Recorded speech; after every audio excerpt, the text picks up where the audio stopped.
Bienvenidos a esta guía técnica sobre Conga 05849.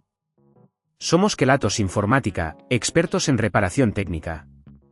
Recogemos tu equipo a domicilio, realizamos diagnóstico gratuito y te enviamos presupuesto antes de reparar. Sin llamadas, sin desplazamientos. Estamos ubicados en calle Joaquín María López 26, Madrid. Cómodo, transparente y profesional. Enlace en la descripción. Hoy vamos a hablar de un problema que muchos usuarios han reportado. El famoso ruido raro que hace la Conga 05849.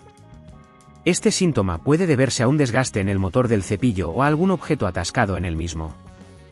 Si no se repara a tiempo, podrías agravar el daño, afectando el rendimiento de tu robot aspirador y, en el peor de los casos, ocasionar una avería más costosa.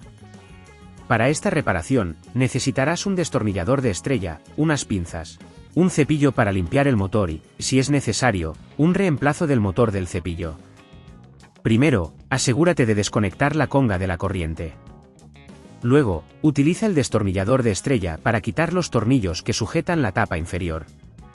Recuerda aplicar una fuerza uniforme para evitar dañar los tornillos. Una vez retirada la tapa, localiza el motor del cepillo. Normalmente, está en el centro del dispositivo.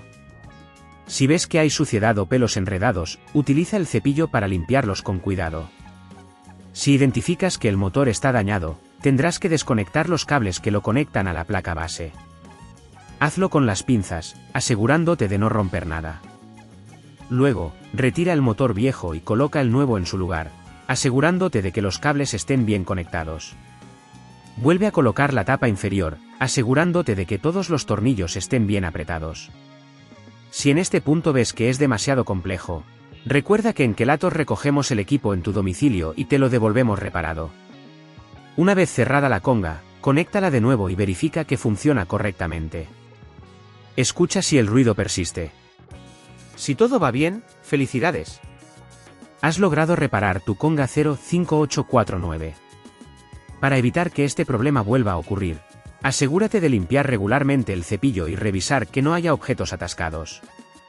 Además, es recomendable hacer un mantenimiento periódico del dispositivo. Si no quieres arriesgarte a dañar tu equipo, en Kelatos lo recogemos, reparamos y devolvemos a tu domicilio en toda España. Enlace en la descripción.